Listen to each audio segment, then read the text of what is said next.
Our next speaker, I've never heard a more stirring defense of what has been happening over in Northern Ireland than given by our next speaker, Mel King, just across the street in the Gardner Auditorium under the Golden Dome of the State House. And he gave it back to back with Ray Flynn when he was running against Ray Flynn as mayor. So before I introduce him, though, and he is an utterly fantastic person, speaking out for human rights all over the world and also in Northern Ireland. We're going to have one verse of Amazing Grace. Sing it with me. Amazing grace, how sweet the sound that saved a wretch like me.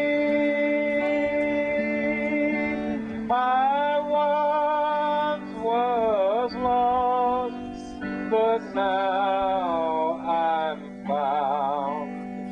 Was blind, but now I see.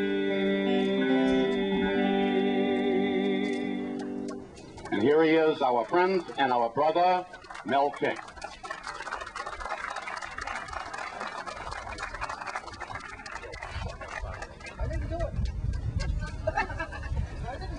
I think we ought to give Mr. Del Fabro, Joe, a big hand. He's got a wonderful voice and very inspiring.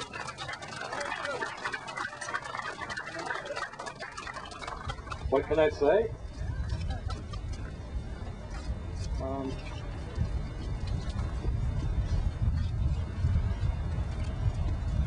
I want you to know that the paper's green that I wrote my notes on.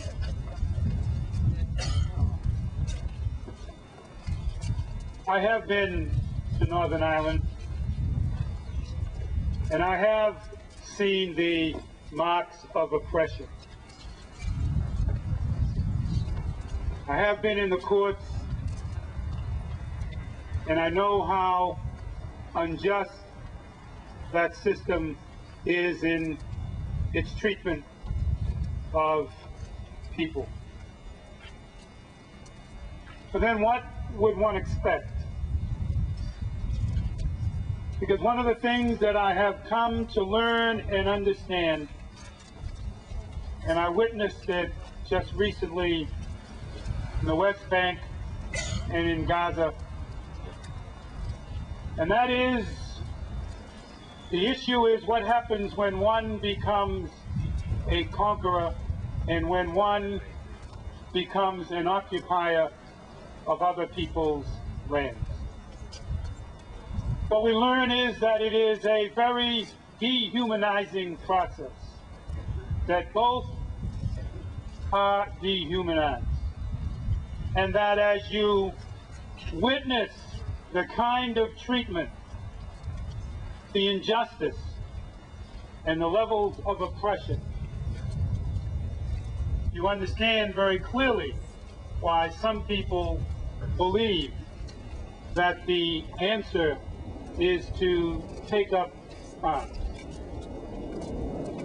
But I think it is important that we understand that taking up and using the methods of the oppressor only leads to one becoming an oppressor, and in so doing loses what we get when we take the high grounds as exemplified by both Gandhi and Martin Luther King Jr.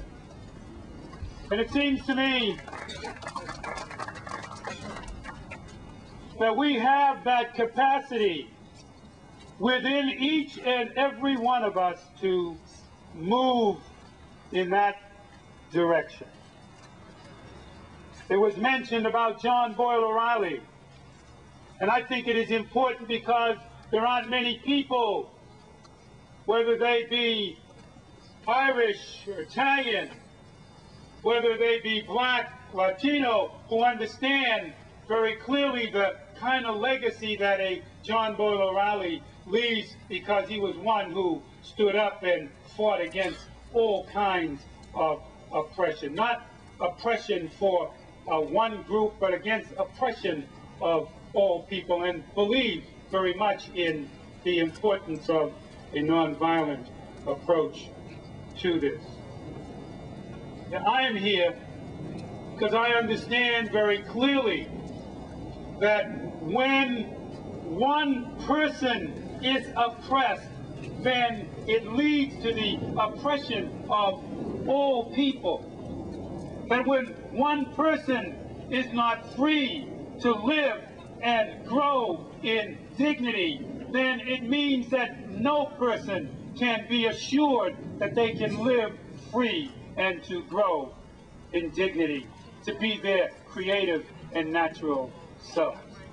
And so when you see oppression anywhere, then you have to speak out and act, even if it's a very selfish